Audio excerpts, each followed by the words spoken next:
Okay. You just seem very happy. Yeah. Why? I mean, not that I begrudge you your happiness, but why are you so elated? You know, Adam, it was just yesterday was a great day. It was a great day. Yeah. Mm-hmm. I mean, I know a little bit about what that means. You do. But would you care to explain to the audience what you're alluding to? Absolutely. So, we have been stuck for, quite some time now. We're going on 2 months, I think it is. Pretty close. Pretty close. And, we have been being very responsible with quarantine. Like, we have not seen anyone. We leave the house once a week. So we decided to do a little staycation, which did involve taking some mushrooms. And it was great. Adam. I have. Oh, really? It was great. See. Now, our friend and co-founder of Small Beans, Mike Swaim, has been threatening to trip sit me for years. Wow. He's like, it's like one of his missions in life is like, you need to, Adam, I need to put acid on you. I need to put acid in you, and I need to, and mushrooms. So tell me what it is that I'm missing out, because I've never done this. Tell me what I'm missing. Okay, so I will say I've never done a lot. I'm very responsible. It's a very, it's, and I guess what it is it almost feels like, we have our like set things that we do, like our set ways. We have ground our wheels into the ground, and they kind of just help take a step back and be like, wait, why do I always feel like I have to do that? It basically gives you, I don't know, you're very reflective on yourself. I see. Yeah. You feel, happy, giggly, so that's nice. So it helps a lot with anxiety. Because it's also like you're spinning your wheels, you're thinking circular thoughts over and over. And yeah, because it kind of, it like you feel loosey-goosey. It just feels like a way to take a step back and be like, what's actually serving me that I continue to do? What are my habits that are good, bad? So it's a little bit like a life analyzer plus giggles. Yes. Plus giggles. Yes. Now, does it make you thirsty?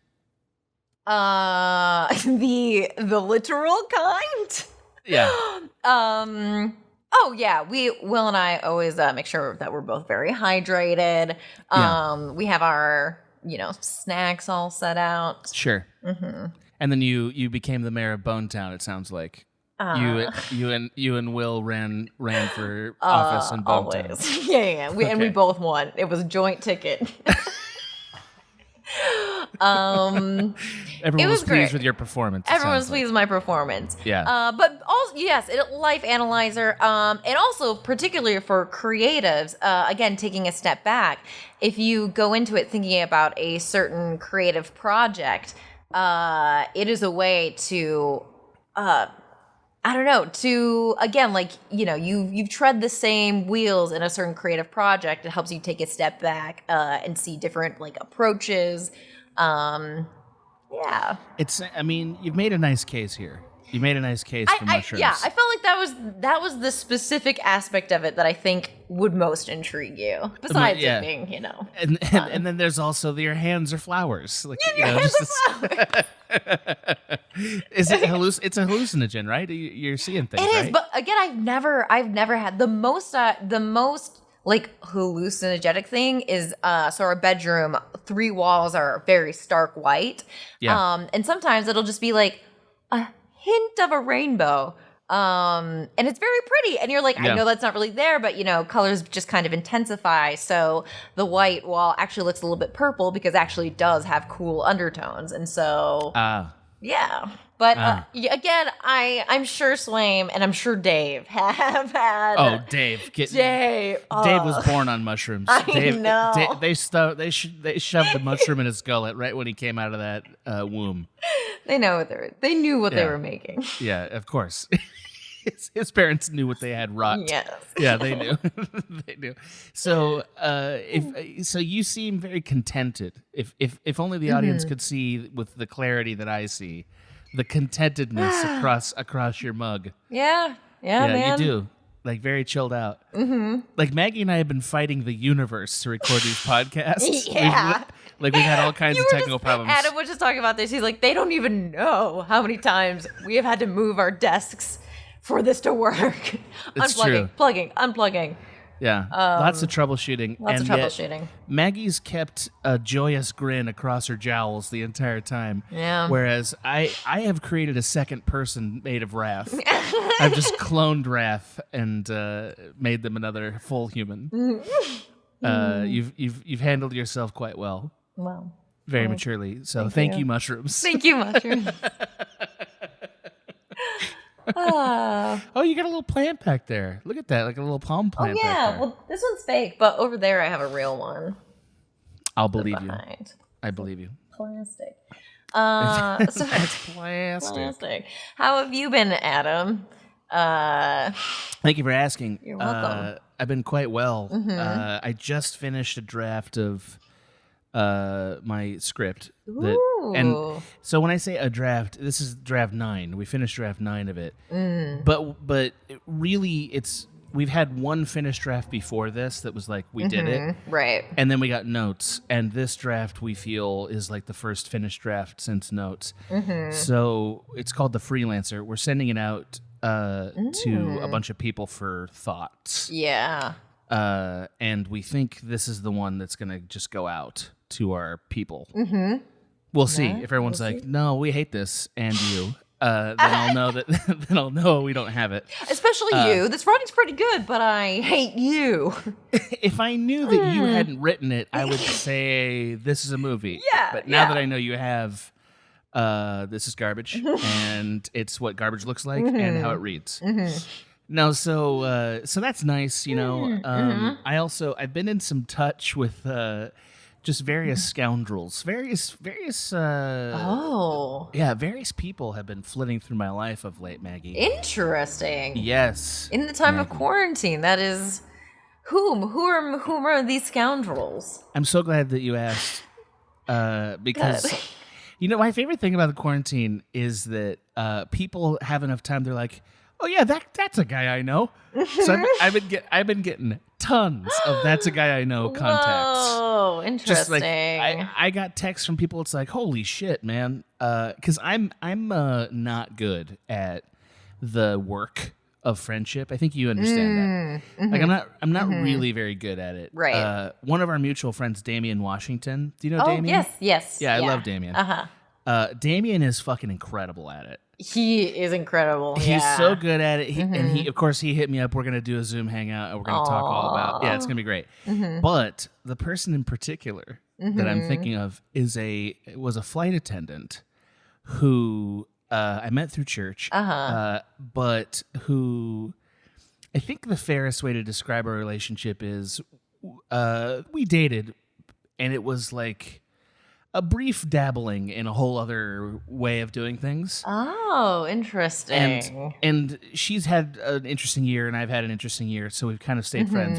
But then just sort of back into the fray today, there was a conversation, and I happened to mention what we're gonna do today. And what was interesting about it, and I don't want to spoil everything, is that she agreed with what I decided was the song for her. She was like, that is the right one. Oh. And I said, why do you think so? And the words she used were literally the same words that I was going to use to describe it. And I was like, wow, that's really, it's nice to know that I got it right. Yeah. You know, and have you ever had like a talk with a former lover or ex or whatever? And like, it felt very. It wasn't like steamy or anything. Mm-hmm. It had like a little sparkle to it because they always do. Right. But were you both agreed on what it was? Absolutely. Yeah. Yeah, that's what happened. It wasn't very long, but that's what happened. And it was. I thought it was very fun. Don't you? That is fun. Those moments are fun. Yeah, that's what happened. Those moments are fun. So that was great. I can't wait until Last of Us 2 comes out. When's that coming out? It's coming out in June, so hopefully this thing releases before June. Hard to say when that will happen. I've been reassured by everyone that I know that there will still be a new Xbox and a PlayStation 5. Oh, thank God! Thank God! Thank God! Wow, you really committed to that bit. I'm very, very proud of you. Oh my God! Sometimes I'll say a joke, but I say it so convincingly because I'm acting it that I hurt Will's feeling, or Will will misinterpret. Or I'll just like completely throw Will off because I can zip on a dime. Zip. Yeah. You did really slalom your way into that joke, like total whip shot there.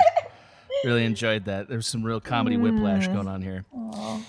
Yeah, so things are good. It seems like we may never leave the quarantine, but hey, what are you gonna do? What are you gonna do? What are you gonna do? What are you gonna do? We'll live. Yeah, we'll live. We'll live. Yeah. But I don't know what it is, but I get real FOMO about what people drink on Zoom. Interesting. I do. I mean, this is pretty good. So I know what I'm drinking is good. It's not even that. It's I do it to my students too. Like I'm just one of these people who because of course I'm teaching college students via Zoom now. Right. So like whenever I see them drink anything, I'm just the worst. I think as a teacher, you're supposed to be like pretend like none of it's happening. I cannot do that. Fucking can't do it. I'm just like, what is that? What do you got? What do you got there? That is and they're good. like, Yeah. They're like Mountain Dew or whatever it is, and I'm like, yeah, I love Mountain Dew. Can't drink it anymore because I'll die, but great. Enjoy the 5 years where it won't instantly kill you. Enjoy those years. I always liked when teachers did that because it seemed like a good, personal. Yeah. Is there a treat in your life that you've left behind? Like you're too old for it now? I mean, you're still really young, so probably not. But yeah, is there a treat you left behind? Not really. I mean, on average, I'm a fairly healthy eater is. And actually, in the older I get, the more I prefer salt, chips and dip over sweets and candy. Sugar. So I still live by everything in moderation. So. God, of course, Maggie. You're gonna live to 150. You're gonna look 45 at 150. It's gonna be terrible. I'll be dead in 18 minutes. It's coming any minute now. I got her. That's what you get. That's what you get for sipping in my bit. 18 minutes. We better go. We better get this content. We better get this content before you die. I gotta extract this content out of you before your soul leaves your body. Otherwise, I'll be pissed.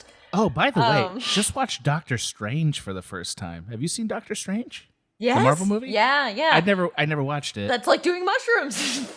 I was gonna say it feels like that's what mushrooms are like. Kinda. Yeah. Yeah, just floating around. A little bit. Can you explain to me why in that movie, when he gets the cardio thing, when he's having the heart attack, why that gives him extra soul powers? Can you explain that to me? I don't. Okay, I'll ask somebody else because it'll probably be in another podcast. But oh yeah, couldn't figure that one out. Really, really baffled me. Okay, so Maggie and I have a really interesting episode. We think prepared for you. Yeah, and that is we're going to do our first playlist today. And now Maggie and I have been trying to figure out how can we do a playlist that doesn't involve talking about 40 songs or whatever. Right. Because there's just no way to make that interesting. Or it's going to be a 3-hour episode. And I'm sure that the hardcore fans will be like, yeah, but that's not reasonable. So Maggie and I arrived at a compromise. And that compromise goes deep into the Ganser archives. Yeah, this is fun. Yeah, I'm pulling out one of the great traditions that my brother and I used to select what movie to watch when we were roommates for years and years. And that is a thing that we call the game. Now, Maggie, do you remember how I explained the game? Can you explain it or do I need to? You know what, Anna? As much as I verbatim would love to tell you the rules, I think it should come from the horse's mouth. The Ganser himself.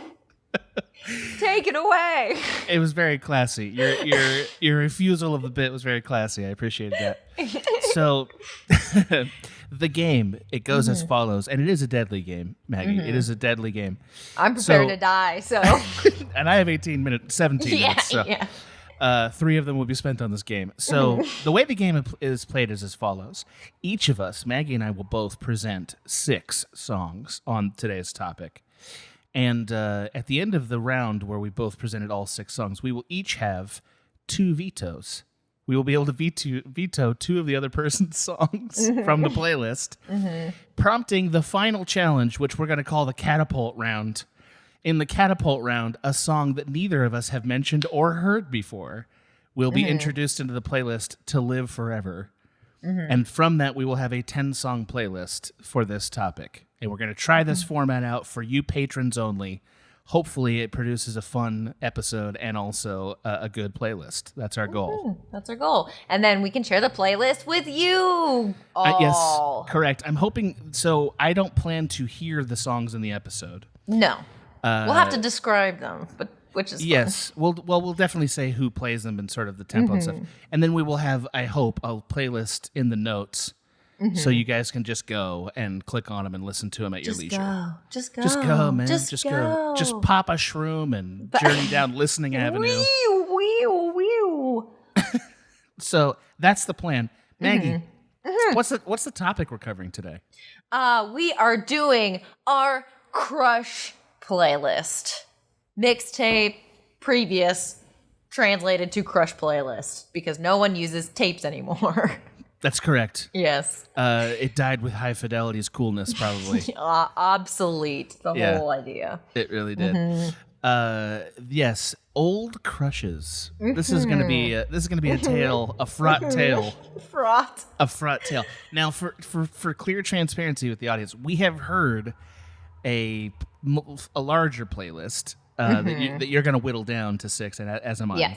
Yes. But so we've heard the songs before. The only one we have not heard yet is the Catapult. Okay, great. And so we decided the Catapult was going to be hopefully a well-known song for that purpose. Okay, great. Okay, Maggie, do you want to make our first entry into the playlist? Absolutely. Okay, so the first song that I'm going to pick is Weekend by the Smith Westerns. Yeah. Love this. Yeah. Yes. Love this pick. This song to me, well, very particularly this song, was on an actual playlist that my first love and first real boyfriend gave to me. So it did come from an actual playlist.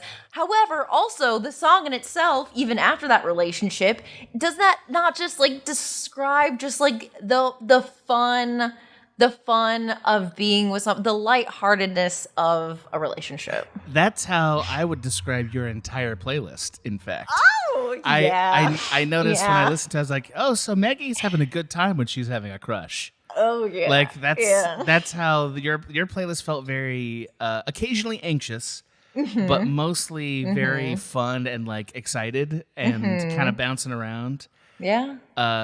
So that was a theme, and I think you'll notice mine did not. When I sent you mine, and then when I saw yours, I was like, oh yeah. Ooh. Yeah. I do love this song that you picked. I'd actually never really listened to the Smith Westerns, so it was kind of a fun new journey just hearing them. I loved this song because crushes are supposed to be free of like all the ugly things that come later in relationships. Like this is an idealized time, right? And if you don't have that in a playlist, then you don't have love, really. Right, that initial weekends are never fun without you too. That's the recurring chorus. Yeah. Yeah. It was very cute. I enjoyed it very much. Wow. Okay. I please. did just wanted to say quickly that I find garage rock very sexy. So that's also... I noticed that too. Yes! You were coming in heavy with there was a lot of bands here that could have been the White Stripes if they were better. A lot of bands here. I also discovered that there were people from that Icelandic band that just my mind just blanked. Everyone knows this band. Yes, I also know, and Jonesy from. Yes, he's the lead singer, but I can't remember the band name. Oh my god, I'm so embarrassed. Gatus Bergin is their best record. They're a Radiohead ripoff, but more sonic. Sorry, it'll come to me later. I did not know that any of them had split off into a different band. And that somehow their music was bigger. It did not. Anyway, don't want to spoil everything. Right. Okay, so my first song. Yes. And by the way, I'm not going to go in order. Great. I'm not either. So great. That's I love that. Yes, we Great. agree. My first song is "Girl" by Beck. Yes. I knew you were gonna like that one. I knew you were gonna like it. I love this song. I love that you picked it. Yes. Yes. So I picked this song in particular because, and I'm gonna have to remember to keep all the names straight because I'm making up fake names as I go here. So there was a point in time where I was working at a court, as you know, and I was I was a clerk at the court, and there was this very attractive. She was probably about 19 when I was like 23, 24. Little rock girl. Ooh. With she had the rock mullet that was such a thing at the time. The rock mullet was a thing at the time. And she had it. And she was like always going out with her cousin. Like her and her cousin were like a duo. And truth be told, it was not a good match. And no true dating ever occurred. But we had a very flirtatious friendship. Love it. Sometimes those are even funner because it's like Yeah. I'm gonna name her Tammy. Tammy, just remember that Great. name. I might forget them all. Tammy was very sweet, and I'm trying not to reveal too many details.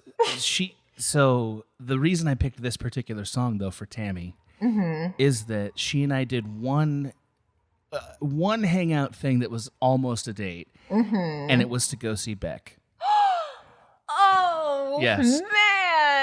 It was on this tour, by the way. It was when this song came out. Yes. It was when this song came out. I love Beck. Beck was fantastic. In 2005, he ruled the earth. He was so good. And I still have the shirt from that concert. And one day, Maggie, I'm going to get my body in good enough shape to wear it again because it's still a cool fucking shirt. Yes. From the E-Pro record, Guerrero. Anyway, the song "Girl" to me represents what's fun. The fun part of dating, right? Yes. And the sort of wistfulness, you're just like, and also kind of locked in time. Like even at the time, it felt very like it was locked in an era. Yeah. And that is definitely true of Tammy. I haven't spoken to her in 12 years probably, and I no hard feelings. I just she belongs in that time. Yeah. Farewell, Tammy. That was a great song. Yeah. Good one. Your next pick. My next pick. Okay. So my next pick is going to be "Hello" featuring Dragonette. Maggie, this is my favorite one on your really? playlist. This was my favorite. Yes. Oh wow. Yes, this one reminded me the most of you. I thought this is Maggie. Aww. It feels like Maggie. Yeah, that was how I felt. Yes. So this song in particular. So after I broke up with my, I got broken up with from my first boyfriend. That's the only time that's ever happened. His loss. I know. Suck on that, Carl. Can we Suck on that, Carl? Suck on that, Carl. Yeah. Anyway, so, but that first relationship it changed a lot about who I am. And one day we'll get more into detail. And also, I think that the reason that he broke up with me is because he had an STD and didn't want to tell me. Oh, that happens, man. That happens. Yes. And we had an age gap at the time. Yeah. So like, and it was years later that I looked back and I was like, oh. So anyways. Did he have it the whole time, you think, or did he contract it while you were dating? I think the whole time. The whole time. Yeah. That's a shame. Poor Carl. Yep. Poor Carl. Poor Carl. So anyways, after all of that, the next person I dated, Adam, was... Ready. Okay, so he was a director on a film that I was filming. I immediately thought he was like attractive, whatever. So, but he would not do like he, was being very professional. Would not Smart. He's a smart man. Smart. But anyways, so after the filming, we hooked up on Cinco de Mayo. Oh, my first Cinco de Mayo. So there was progress made here. Yes. Qué interesante, Maggie. We dated. We ended up dating for a while. Okay. But he was the frat guy. Like, really? Yes. Frat guy. Yes, and the person I had just broken up with was a sensitive artist. Like, was a that whole thing. Yeah. He was that. You could have seen the fucking sneer on her face. She threw a sneer like a boomerang. It came ringing back at you. Whoa. Oh boy. So yeah. Not at all like my type, except that he was very shy and quiet, which I am attracted to. But he was a shy, quiet frat boy. Yes. Yeah. He was like preppy. Very rich. His family is very rich. Yeah, that usually goes with frat boy. Yeah. And he was pretty he was like super, douchey, built, whatever. But also very sensitive in a lot of ways. And he was never outwardly mean to anyone, like that. So when you say fratty, was it a collar issue? Was it beer pong? Like what was the thing? That whole thing. I mean, and also I went to Northwestern, so all the frats are very like preppy and more like well-to-do. Oh. So, but he was the most well-known. Like he ran Sigma Chi, and so I suddenly became like, the queen of like an entire frat. I love this. Yeah. Did they impart like indentured servants to you? Were you like running actual people's lives? No, but they loved me because I'm I didn't really change, so I was like me, and like I wasn't in a sorority, so I was kind of just one of the guys. They would invite me to all the cookouts. This is wonderful. It was great, and I got close with all of his friends, and our relationship was, for the most part, great. It just never got deep enough. And then I broke up with him on his birthday. Oh no! So it never got past hello. That was the problem. Well, after we broke up, we ended up hooking up together on his next birthday. just for a parentheses of nightmares. Just for all time's sake. Yeah. No, but to me, this song, I just came to say hello, was kind of like, our relationship was very sweet in a lot of ways and very like innocent in a lot of ways because it didn't get very deep. True. So, and I would still go and hang out with his friends, and every time we would see each other, that thing in the air would always come between us. And I know that I broke his heart and possibly destroyed. He took it really hard. Oh no. Hard for I didn't think that it really was meaning that much to him. And it didn't. But that didn't make you reconsider. Not really, because I knew, in my heart, I was like, I knew I was just never gonna, connect on a lot of levels. But every time we saw each other, it was very sweet, and we would still flirt, and even when afterwards we both started dating other people, well, you would still, sure. be, you never lose it. You never lose it. Yeah, you never lose it.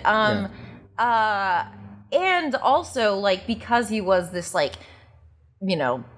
frat, whatever, knowing him on a more personal level. Frat king, I think is the word you're looking for. King, yeah, basically. King of frats. Okay. Yeah, so, I don't know, I hold a soft spot, and I have no hard feelings, and this came to say hello is just that, that flirty, We might hook up later. We might not. We're not meant to be together, but Honestly, it's a perfect song for this story.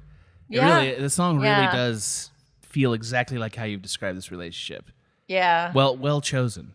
Thank you. Sorry for that. It was a little long story, but I think that's what we're doing here. I know. So I guess can't get self-righteous about that. By the way, the band we were thinking of is Sigur Rós.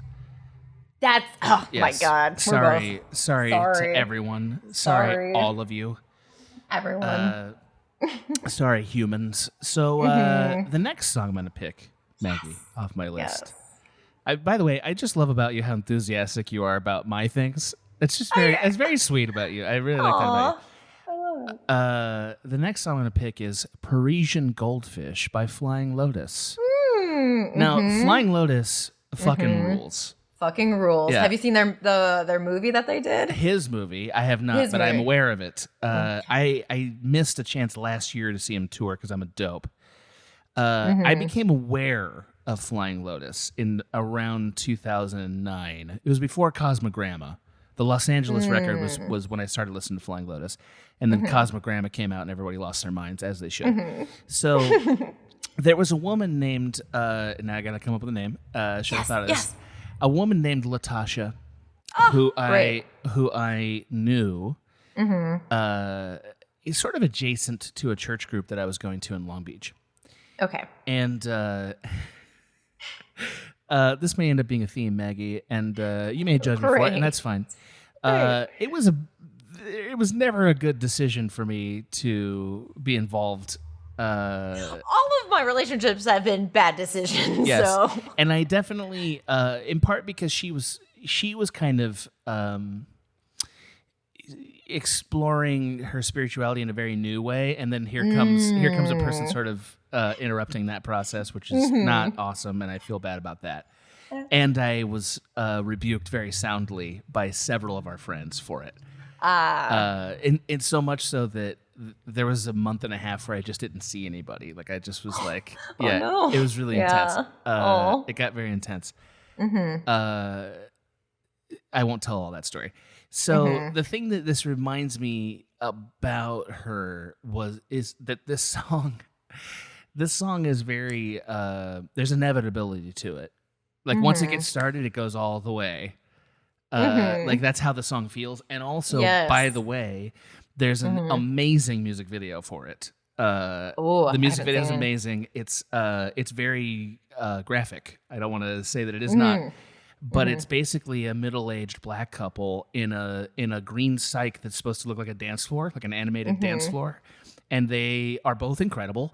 And they start dancing next to each other, and then they just fucking go for it. And that's the whole video.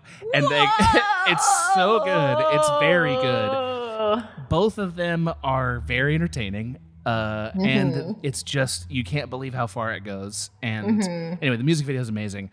I actually have shown that in my school and was told, maybe don't show that again. Because it's a little rough.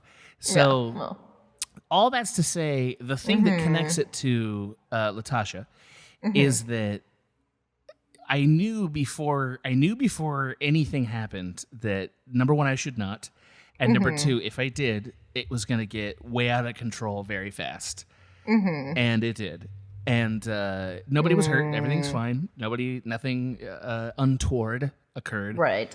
But there's something about a bad decision that just becomes a freight train that you cannot stop.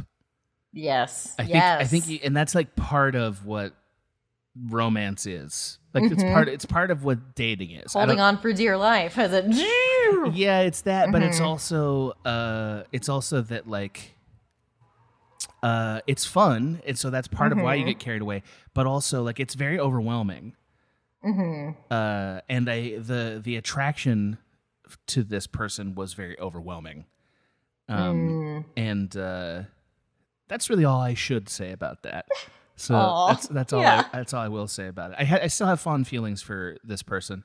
Haven't spoke to him. I spoke to him a little bit when I was in film school, which was a little later. So still have fond feelings. Your next pick, Maggie. Well, okay. So this one. We did that. So, okay. My next song is Talking Backwards by Real Estate. Mm-hmm. Okay. Mm-hmm. Mm-hmm. All right. Real Estate's an interesting band because they are. They're just so chill. Like they're just such a chilled out band. Anyway, go ahead. I'm curious the connection here. All right. So, we heard about the first love of my life, the frat boy. The background of all of this is that I was actually deeply in love with one of my guy friends. Mm-hmm. We were friends. And then when, things happen, whatever. So wait. So you got connected to them or no? You hooked up with them or you did not? Well, so for me, the first maybe like year, it was like an unrequited thing. Sure, yeah. Like a scarlet letter burned into your psyche. Yeah, basically. Loving is. So yeah, and then but we were so we were friends and we'd hang out all the time. He was one of my best buddies, so we were just friends for a couple years, and then senior year things began to get dire in that there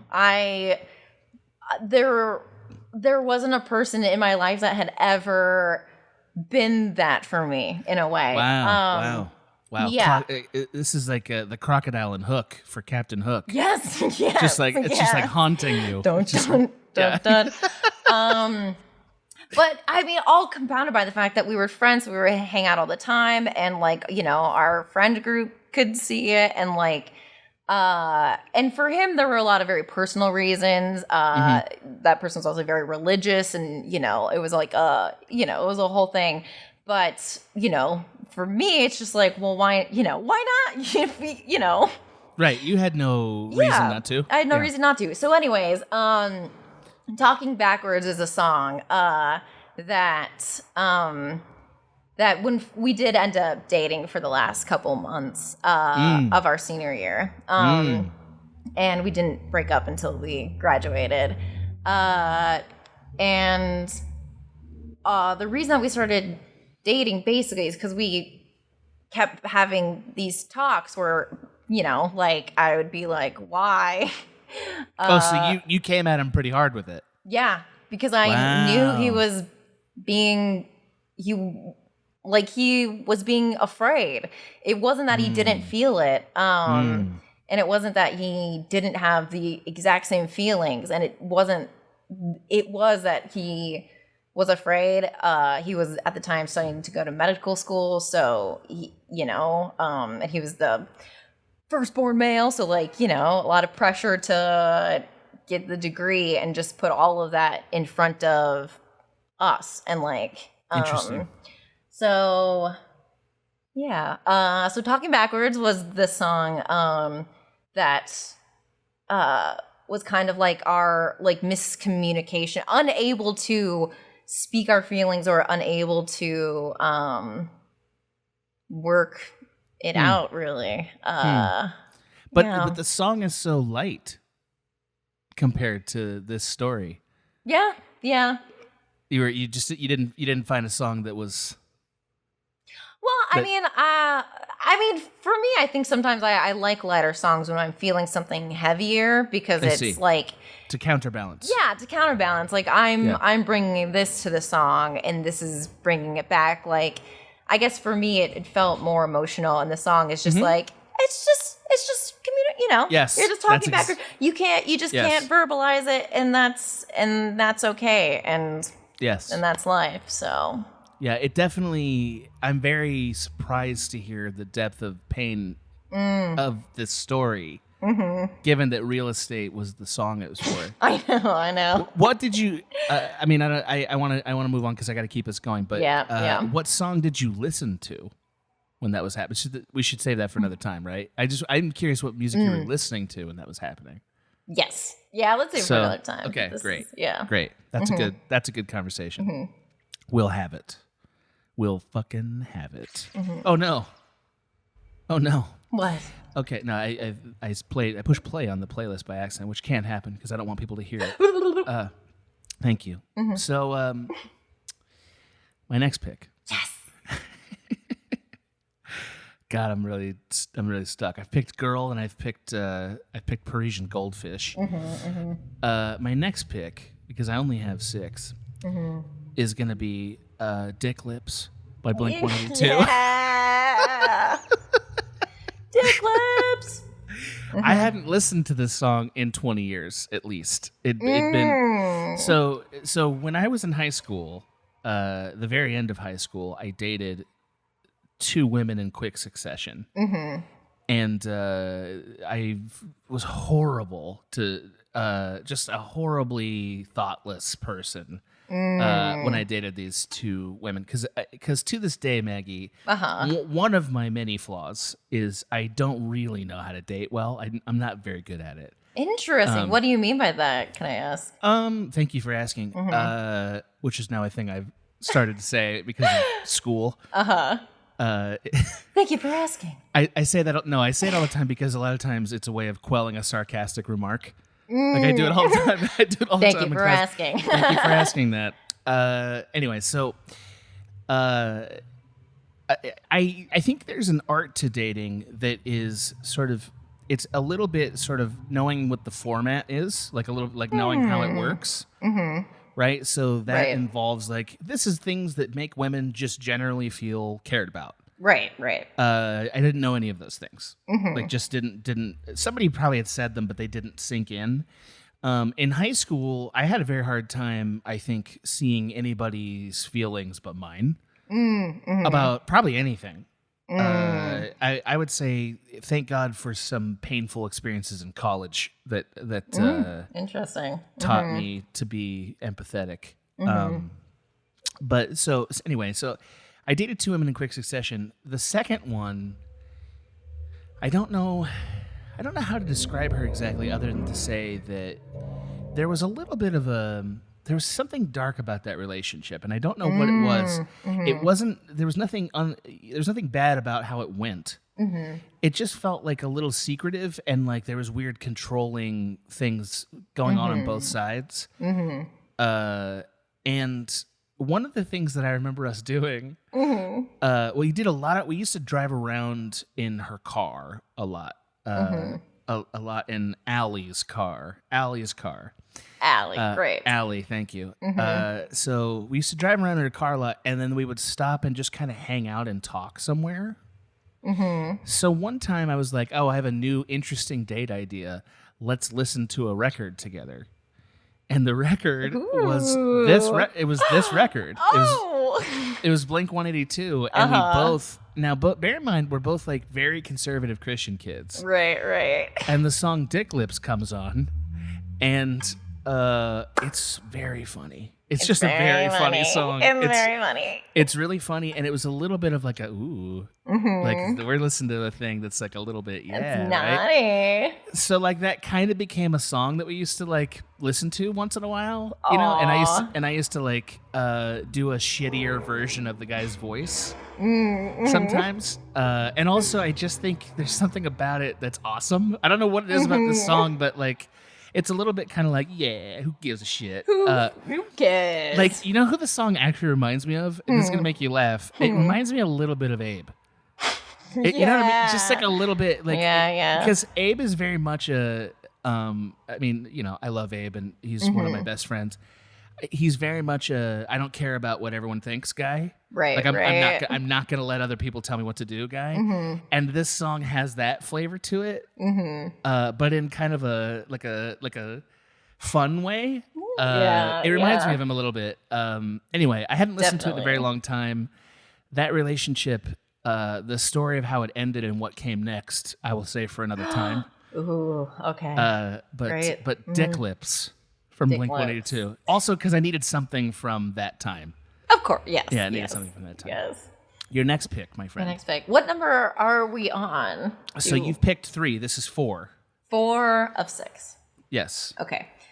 So I did. Oh. You have thus far chosen.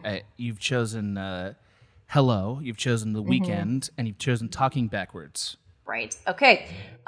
Great. So the next one we are going to talk about is Green Eyes by Coldplay. I was really pumped that you picked this. Real pumped. Really? Real pumped. Oh, I was so pumped because I fucking hate Coldplay. I hate them. I fucking hate them. Yeah. And I couldn't believe that you picked a Coldplay song when you don't really like Radiohead. I couldn't fathom it, Maggie. Yeah. And yet, when I listened to the song, I was like, this is very romantic. The song has a real romance to it. Yeah. That is undeniable. Honey, you are the rock upon which I stand. Yes. Yeah. It's very they got about 5 or 6 songs that are incredibly romantic. Yeah. I will say up front that I also do not like Coldplay. And this is a courageous choice for you. yes, this is I put it on here knowing that we were gonna have this convo. Love it. However, yes, this something about this song, it feels both very intimate and that one section where it feels bigger, that it's very excited. So it kind of has that that like closeness that feel, when you're first falling in love, that's kind of how it feels for the first time. It's like, ooh, I've never been that close to someone in that way before. And it slows down in the way that it like that's a part of love that nobody captures well. Yeah. But Coldplay does. Like where time slows a little in the intimate moments. Right. Yeah. Although, and the other reason I like this, or I chose this song, is because as lovely as it is, there is something almost like sad and like somber to it. Yeah, a little bit. And the first guy that I ever like really loved, or this was on that playlist that he gave me. The sadness. Did he like Coldplay? No. Okay. Both not Coldplay fans, but I have green eyes. So yes, you do. I do. But yeah, when I first listened to it, I like noticed like the sadness in it, and then later after the relationship ended, I was like, this is kind of how the relationship felt. Like I feel really sad about it, but it was also like the closest I'd ever been to someone, so it kind of felt like the whole relationship in a way. Sometimes your heart knows what's going to happen before it happens. Yes. Especially with love. Yes. And this is the first time that's coming up. It's not going to be the last. It's not going to be the last. Can I ask you one mildly philosophical question? I don't want to. We're already at almost the 50-minute mark, Wonderful. so I don't want to waste too much time. But how does it feel to be the one who has green eyes in the song? Instead of the one singing about the green eyes. What does that feel like to you? I mean, in this particular song, or no, like in general. What is it like to be on the other end of the love song? That's interesting. I don't know. It's interesting because usually I do gravitate more towards songs where I'm not the object, where like I am the vessel. A thing I noticed in this playlist. Like hello felt very much like that's Maggie talking. Yes. This song was like, this is Maggie being talked about. Yeah. Yes. And what's that feel like? I mean, again, it feels very intimate because I'm not the one in control. It's like, I guess it's like, this is things that people have said to me, and only to me, and only in a place where it was just them and me. So it almost feels like more vulnerable in a way. But I mean, also, you do feel pretty special. Yeah. That's part of it, right? That's what it's supposed to be like. Yeah. Women are supposed to like this old jalopy I'm carrying around. And I do. Like, I love it. Yeah. Right? And and it was the first time that I felt really seen in my life at all, like regardless of romance. And we were friends afterwards for that's very a long sweet. Time. So this is going to tell you that I'm getting very old very fast. I don't like how we're using "seen" in a joking way on Twitter. Oh, I feel seen. I so seen. I get it, haha, jokes, but also I'm like, that actually matters. Yeah. Like I don't like to lose. I don't like losing everything. I don't like everything being hyperbolic. I like some things being not hyperbolic, but I'm also a purveyor of hyperbole. So what can I say? I as well. I can't. Yeah, may as just here we go, plunging into the abyss of meaningless words. Wittgenstein's rolling over in his grave. Wittgenstein. Okay. I have picked thus far Dick Lips, Girl, and Parisian Goldfish. Yes. I have 3 more. The next song I'm going to pick, because I know what the last 3 have to be. The next song I'm going to pick is 3 Decades by The Horrors. Oh. Did you listen to it? The Horrors. Yes. Now, The Horrors. Now, The Horrors are. I love this song because it sounds like an old rusty windmill. Yes. and it's very it feels very out of control. Another thing that another song feels out of control. Yeah. This song reminds me very much of a particular woman. That it's not honestly, she's symbolic in some ways because I've met a lot of women like her. But it reminds me of one particular woman that I knew during the time I was in film school, and a little bit after. I don't want to say too much that would identify the person, other than to say I've had a long battle with dating women who were in trouble in some way or the other. And I've tried a lot of different tactics about how to navigate relationships that are fraught with mixed or confusing feelings. So like when I was younger, I just didn't understand that's what was happening. Then I got a little older and had done the friend route enough times, and it had broken up enough times that I was like, I can't do that anymore. So I tried a new route when I turned 28. So a few years from you. A few years older than you. And the new route was, I'm just going to tell people who this happens to, and I did it with multiple women. Hey, listen, this is what I'm doing. This is how I'm feeling about it. So let's not do any of this stuff if you're not going to be cool with that. I thought that's the ticket. And I've since grown even further into understanding that there's a kind of what you might call a trap that you're laying down, a sort of ultimatum that you're laying down with that kind of approach. And I've heard that on Twitter, and I've listened to some of that in the conversations that have sprung out of Me Too. But at the time when I was doing that, I believed that was the most honest thing you could do. And then I realized, Maggie, I know you nod, and so do I, because that makes sense. And then you realize, but there's a whole brand of person out there who's going to just leap right over that hurdle. They're going to leap right over it. They're going to be like, sure, and just not mean it. Yeah. You know what I mean? And once Didn't that happens, account for that in the plan, huh? I did not, because I assumed, well, that's like a big impasse. And by impasse, I mean, I'm telling some of these women that I'm thinking of, right. I'm telling them, listen, we shouldn't do this because I'm like sexually attracted to you. So like, I'm going to try things that maybe you don't want me to do. And I don't want to create that kind of a conflict. And I don't want to ruin a professional or friendly relationship. And there were, I've met more than one women who were like, no problem. And then they hop over it, and it's still confusing. No. Yeah. And 3 decades represents what it was like turning 30 and still having not figured it out. And being in these just horrifying, catastrophic relationships. Oh, no. Where it's like, certainly there's fun involved. Right. Some great times. And I don't even mean like in a gross way. I mean like people who need help, that dynamic, which is a dumb dynamic to be involved in, and I shouldn't be involved in it. But people who are in that dynamic also know how to have fun the most. They know most how to have fun. Everything from let's go do this thing to just like all the kinds of things they might do. They have the most fun. Like people who've been in trouble have gotten me to Hawaii, have gotten me into circuses, have gotten me to like participate in art shows and burlesque shows, and like, I've ended up doing all kinds of things I would not do because of people who know how to clear the honesty hurdle.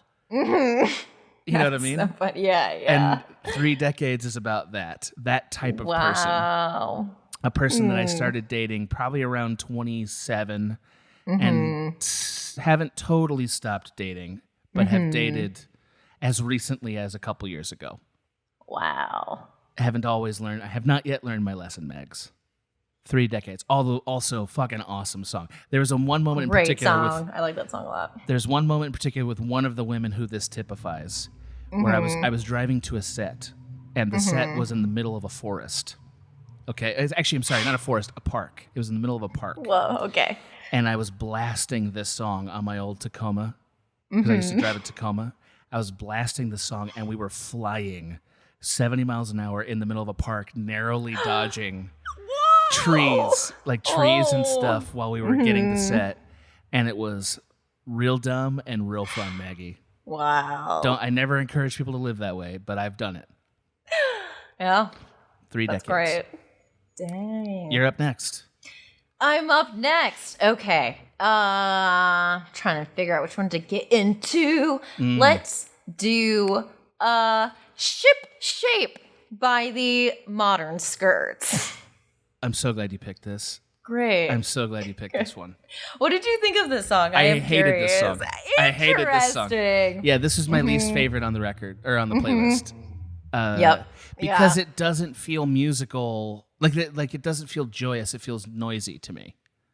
Oh, interesting, because that probably reflects what I'm about to talk about. I'm excited. Now, I didn't think it was bad for the playlist. It was just my least favorite song on the playlist. Absolutely. It is not very musical for the listeners. It's a very noisy, the singer is distorted. It almost sounds like a machine, like lots of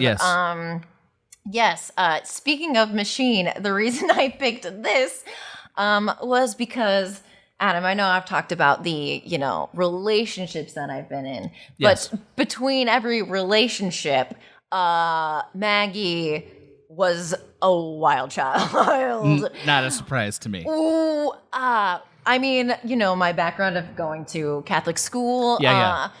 Once I got to college, not only was it the first time that I ever knew that I was attractive, that was my first experience at all feeling attractive. And suddenly, all the attention that I had been starved for my whole life was just like, here you go. Yeah. Dick's like heat-seeking missiles flying at you. Heat-seeking missiles. But also, while I was in college, I was also taking improv classes in the city with Perfect.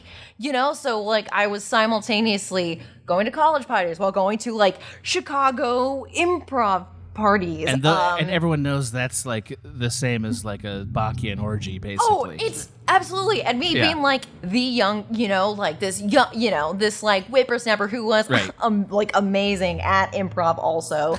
I love it. I love this so much. It made me a couple enemies because people didn't like it. Sure. But so it was a time in my life where it felt like anywhere, everywhere, any party, there was someone who would probably flirt with me or whatever. But also, I love people, so just getting to meet people and dating around, and I had so much fun. But also none of it kind of meant anything, really, as well. Sure. Which is kind of like this song. This song means nothing.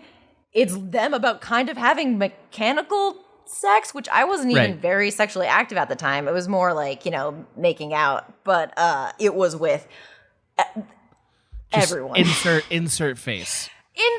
Every single. There was a time that I was on the film board at my school. I was the talent chair. Sure. And there was a time where on the board I had made out with 3 separate people in a group of 10. Great.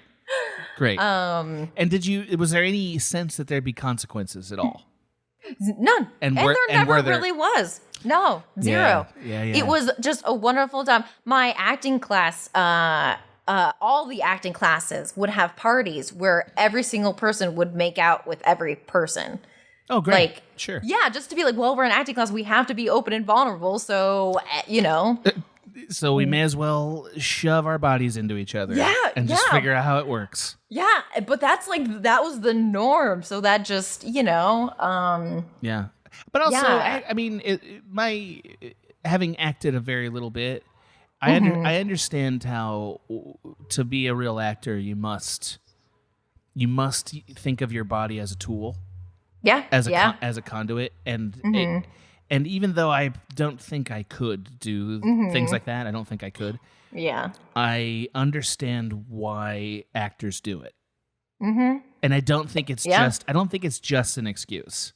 It's not. Honestly, it did. And like, you know, and we were for the rest of the 4 years, we did some like heavy scenes and like told real like delved very personal things to each other. So as you should. So but anyway, so this very disjointed song is emblematic of all the disjointed but wonderful encounters I had with just a plethora of characters walking this earth. It's so funny that I still feel like the song is a little bit it's disjointed, but also it's a little anxious. There's an anxiety to it. And does that feel right? Does that feel like it? I guess I would say it's more excited because, again, this was a time where I was like, I could anyone that I was interested in, there's a good chance that they would be interested. So has anyone ever told you? I've heard that from about 4 women in my life. And none of them were lying about it. Yeah. And I have no idea what that's like. I just cannot even imagine what that is. I mean, to me, the song, the opening line is, has anyone ever told you that you have a good body? And it's so blunt, but that's how it feels blunt, like. You could just walk up to someone and be like, hey, like, let's go out back. And it would be done. Like, it is that kind of. And the transaction occurred. Yeah. Okay. Yeah. That's fun. That's an interesting story. I like that story. Do you feel like, and I don't mean to probe too much. If you weren't dating Will, would you still do that? Would that still be in your life? Probably. I guess for me, it's like I have always been very, I wouldn't say picky, but like I know when I want to date someone. Yeah. Versus when I know, and I know pretty immediately. Especially having all the people I talked about, I've been in different types of love multiple times. So sure. I kind of like get it. So yeah, I probably would be until I found someone that, which is what I was doing with Will. When we met, I was doing this. I was making out with multiple people. The night before I hooked up with Will, I hooked up with somebody else because it was right after a relationship that I had been in out here. So I was in the act of doing that when I happened to stumble upon the thing that I immediately was like, oh, I know this, and it's love. That's great. He plucked you from among the ruins. Yeah. That's pretty good. Well, that's pretty good. Maybe not ruins, but from among many people. That's interesting. I love that story. Yeah. Do you mind if I'm going to move on to the next one? Do you mind? Let's go. My fifth pick, my penultimate pick, is "Smells Like Teen Spirit" by Nirvana. Yeah. Smells Like Teen Spirit. Smells like Teen Spirit. In 6th grade, Maggie, I had one of the worst crushes I've ever had in my life. It buried me. It was such a powerful crush. It was to a girl whose name we will call Kelly. Kelly was a girl who I knew at school. And I also knew her at church. At church, Kelly and I were friends because we were in choir together. Right. And in choir at church, I was actually one of the cool kids. Ooh, okay. At school, I was not. Because gotcha. A lot of reasons. One, because I've only become a cool kid in adulthood, and I earned it. I did. Yeah. So at school, Kelly ignored me. Wow. And at church, we were friends. And yes. And one of the unfortunate things about being in an elementary school and having siblings is that if you're in the same school long enough, multiple siblings will be in the same school as you. Right. And this was the only time I was ever in school with my sister, who was, I want to say, in first grade at the time. Kelly happened to be best friends with another person who was my sister's big buddy, like her big buddy, and she told the big buddy how I felt about Kelly. And the news spread all over the school. And, oh, no. And Kelly denied it. Kelly denied it. Kelly, no. I was crushed. Yeah. I was embarrassed and rejected. I want to say, I don't know if I really remember this correctly or if it's more how I felt about it. I want to say she told me in front of people. Oh. Yeah. I want to say she asked me about it and told me in front of people. I can't remember if that's true, but it could be true. So I felt embarrassed. And then at the end of the year, she had a party for a goodbye party for 6th grade. And her mother had heard what happened, and her mother called my mom and said, Adam needs to come to this goodbye party, but Kelly is embarrassed to invite him because of what happened. So I came to the party. Yeah. And I hung out with all these cool kids from 6th grade who never had hung out with me before. Yeah. And at that party, for the very first time in my entire life, I heard "Smells Like Teen Spirit" by Nirvana. And I kid you not, the minute I heard it, it was like, that's the best thing I've ever heard. That song is the best music I've ever heard. And I love Nirvana to the very end because I will never forget the moment I first heard "Smells Like Teen Spirit." Wow. At Kelly's goodbye party in 6th grade. Kelly's goodbye party. Kelly. I have no idea what became. I have no idea what became of Kelly, but I do know what became of Kurt Cobain. And that was that was the real love story. Kurt Cobain and Adam Ganser was the real love story. Oh, yeah. There you go. There you go. Your final pick. This is my final pick. All right.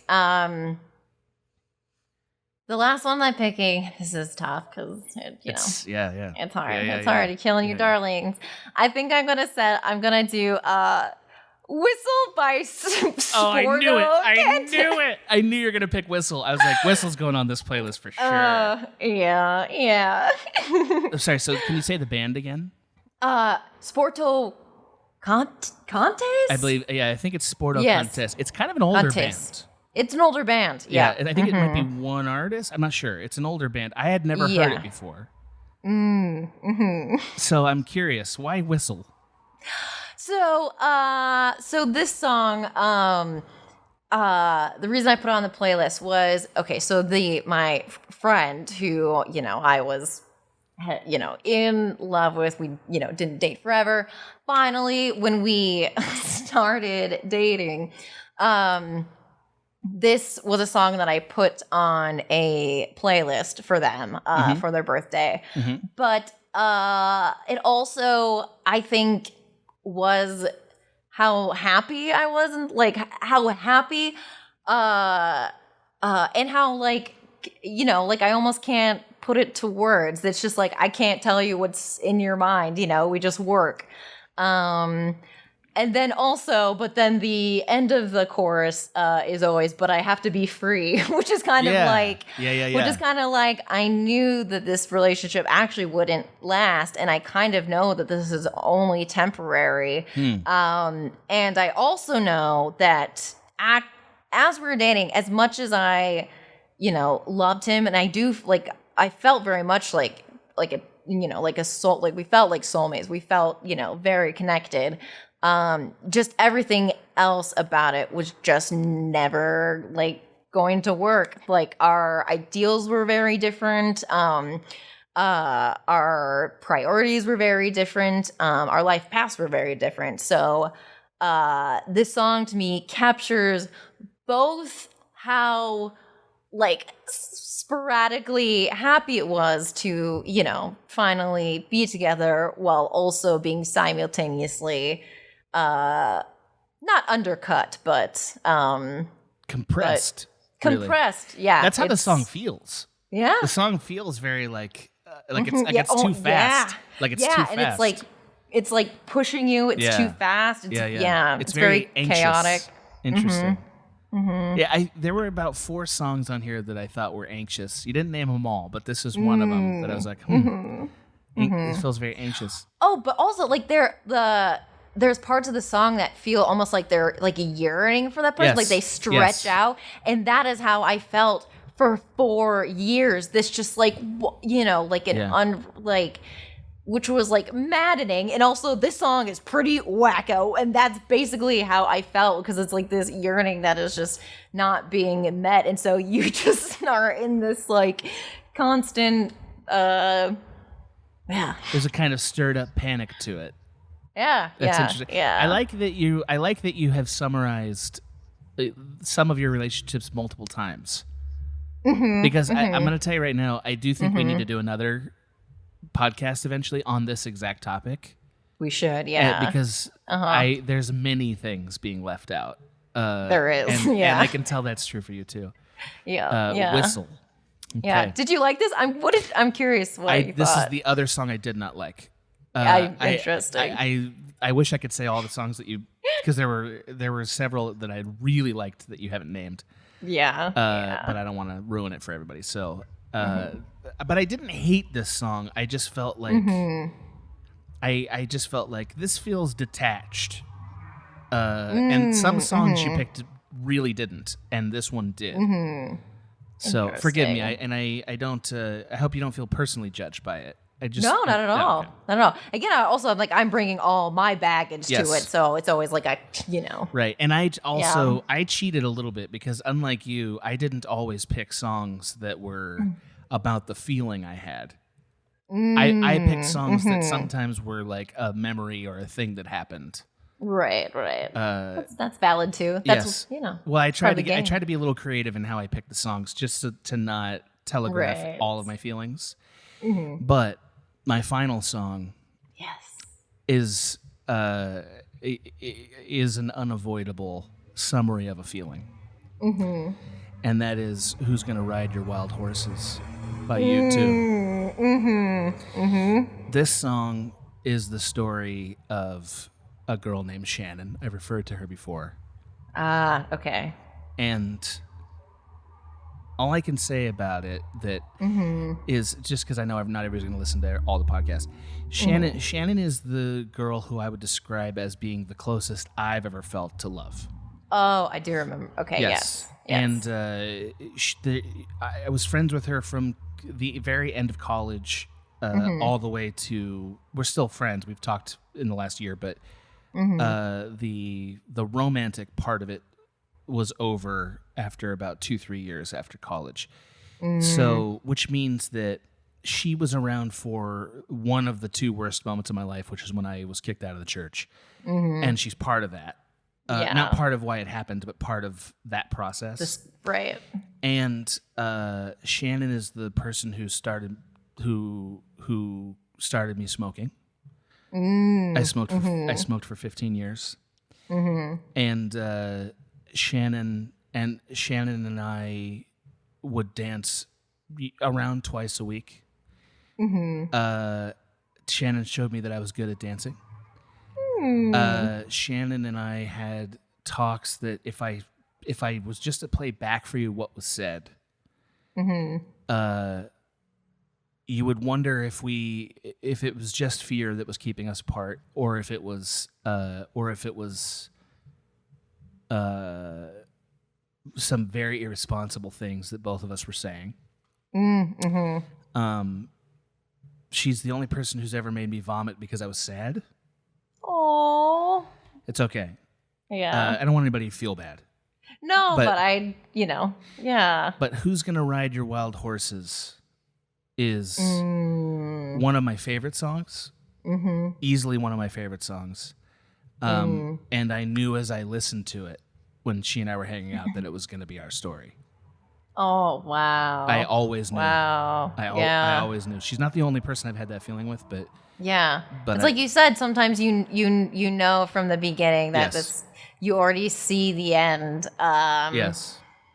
And I understand that U2 has fallen out of fashion, and I have plenty of friends who think they suck, and and that's fine. I would argue that there's some missing depth in the listener's part to say that Lemons. Yeah, that song's not great. Although it's very fun. It's very fun. I think that sounds great. Yeah. Octune Baby is one of the best rock records ever made, in my opinion, for many reasons. And I could spend all day on this, but I'm not going to because it's going to come up another time in our podcast. Right. All I'll say is, Who's Gonna Ride Your Wild Horses is a perfect poetic rendition of Love Lost. And that's part of what a crush is. In my experience, a lot of crushes ended with the feeling of Who's Gonna Ride Your Wild Horses. Absolutely. So it belongs on the list. It belongs on the list. Now, we transition into the most crucial phase, the phase where Maggie and I get to edit each other's stories just a little bit. Which we're going to call the veto phase. Wonderful. Maggie, I think just to save us time, because we're at 1:16 roughly, what I'm going to do is we're going to each list our vetoes of the other, and maybe like a 2-sentence explanation. Great. Right? Like a game show. Yeah. Now, you went first. So I'm going to eliminate songs first, if that's okay with you. Please do. And the first one I'm going to eliminate is Talking Backwards by Real Estate. All right. I like Real Estate. I have this record, in fact. Oh, interesting. But I'm going to eliminate it because it doesn't feel true. It feels the least true of all your songs to the story and also to you. When I listened to it, I was like, why does she have this on here? Interesting. I couldn't figure. Now I was like, maybe there's going to be a story to it, but the rest of the songs were so clearly a feeling that you had that this one was like, when I listened to it, I was like, feels like it doesn't belong. That's my first pick. Your first pick, Maggie. Great. I think my first pick is going to be Dick Lips. Shit, Dad, please don't kick my ass. I mean, no, like, I get it. And the story is cute, and it does somewhat read crush to me, but I think but something about it is a little, maybe not like the crush is not exactly affecting you or affecting each other. Totally reasonable explanation for that cut. Love that cut, honestly. Great. You should cut it because I'm not a Blink guy. But I loved having something from that era though. Wonderful. My last cut. My last cut's gonna be Whistle. And I'll tell you why. I think you can find a better song for that story. I think you will find a better song for that story. Yeah. The next one we should do is we should pick a song for each relationship, and then we can go into a little more. Yes, I kind of did a little bit of that. I didn't repeat too much. Your last cut, my friend. Right. My last cut, I think, is going to be 3 Decades. Oh, no!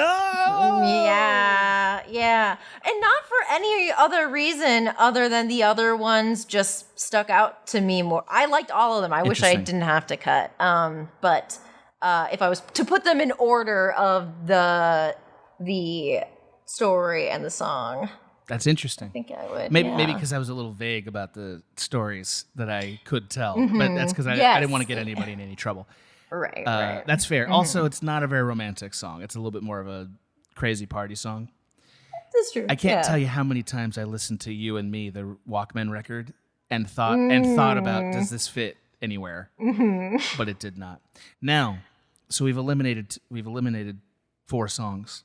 Yes. Which means we have 2 more songs to put in before our episode is over. And that means it's time for the Catapult Round, Maggie. I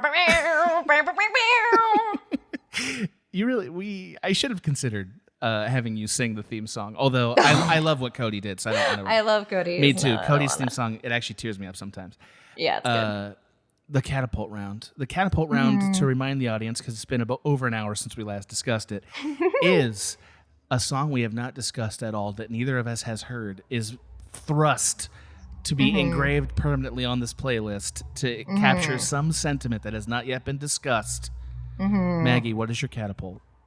My catapult is Don't Stop Believin'.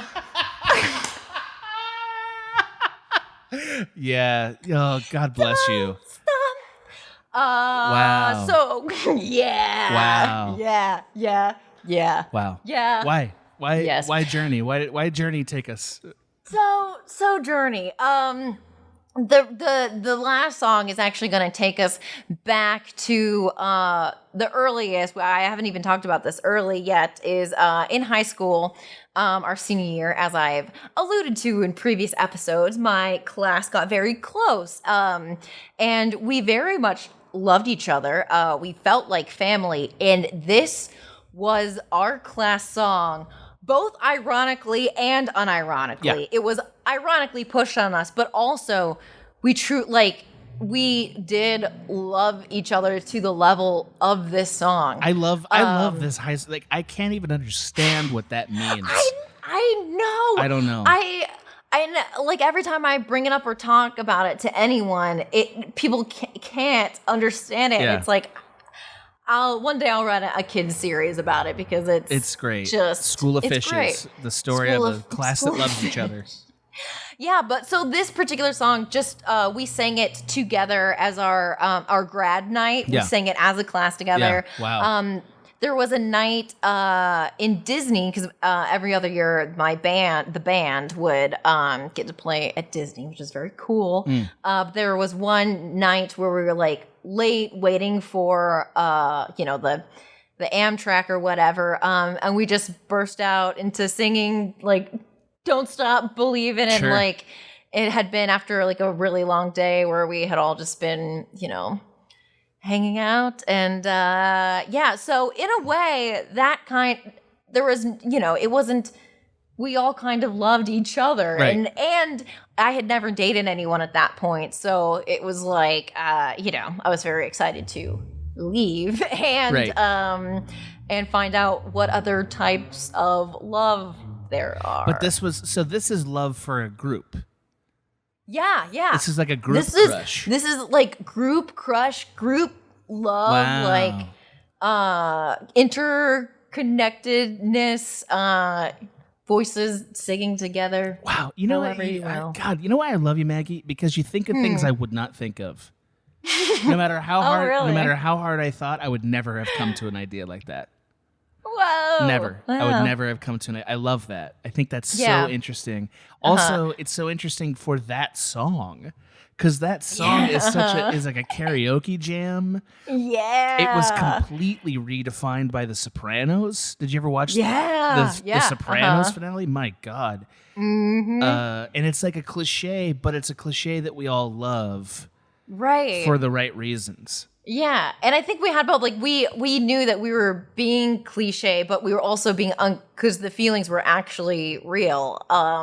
So it was a way for us to and also the fact that it is about like two kids who are alone getting out of a small town. Absolutely. I think resonated right, just small town girl. Yeah. Right. I mean, and that's hey, that's a real thing. That's a real thing. What are you gonna do? That's a real thing. What are you gonna do? It's time for me to catapult my final entry. I thought very hard about this. Ooh. Maggie. I'm catapulting in "Don't Go Breaking My Heart" by Elton John. I'm putting it right in there. Elton John. Every crush playlist needs an Elton John something. I'm going to tell you right now, that song is what love feels like. Ooh. That song is two people, both afraid, dancing together. Yeah. You know what I mean? And that's what it is. And it's so beautiful. And it's not sentimental. It's fun. It's such a fun song. It's so celebratory. Because love is a good thing. It's one of the best things, even though there's so much pain attached to it sometimes. Yeah. Love is, and crushing is like one of the greatest experiences human beings have. Yeah. And Don't Go Breaking My Heart is such a perfect summary of what it's like when it works. You know what I mean? Like it's just two people matching each other, and like and there's that great little 70s like ba ba ba ba ba. Oh, it's so perfect. My mom used to listen to that song when I was a kid. Aww, It made me think of when she was young and my parents were young. I was like, I wonder if that was like a courtship song for them. I don't know. Right. But like I think it feels 70s, but it also feels timeless. Don't Go Breaking My Heart is what every crush is like. Yeah. And I hope to one day sing it again with the right dance partner. Aww. That's so cute. Right? Yeah. Yeah, absolutely. I love that track. Well, we've done a pretty good job here, Maggie. I like this. I like this format. Do you like the format? This was fun. Okay. For sure. Yeah, right. This was very fun. We'll see. Maggie and I will confer, and we'll hear some audience feedback about this way of doing a show for playlists. Right. And so I don't know exactly when this is going to get released. I have encouraged Small Beans to release it as a patrons only episode to reward those of you faithful who have kept the lights on. Thank you. Thank you so much for listening. Hope you enjoyed it. We will be back very soon in your earballs for sure. And no doubt we will have a post available for you to be voting on to select the next episode. Yes. And someday soon, there will be a patron tier, we think, where people can be more involved in the creation of I'll Show You Mine if you show me yours. Mags, what do you got to plug? Oh, boy. Everyone, hop on over to Twitter and follow me at Maggie Mayfish. And then when you're done there, hop on over to YouTube and subscribe to Maggie Mayfish, the YouTube channel. And then you can check out my work there. Have a day. It's quite something. It's quite something. I love that you're still doing analytical content. I love that. I think that's actually really hard content to write.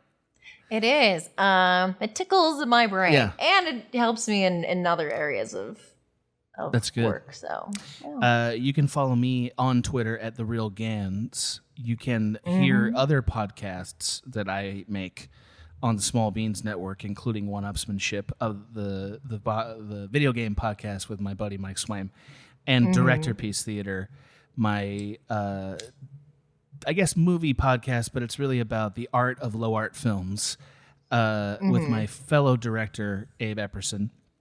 And I can't say for sure, but there's a chance that you can also wander over to the Gainfully Unemployed Network and hear a little something that Dave and I have been working on. Oh, not sure. Hopefully, I'm hoping it will work out. And one day soon in theaters, maybe, fingers crossed, this script will one day appear as a movie in your eyes, wonderful, right in front of your eyes. One day. I want it in my eyeballs. Me too. I'd like it in my eyeballs. Me too. Maggie, this remains fun. This is great. Always a pleasure. Talk to you soon. Bye.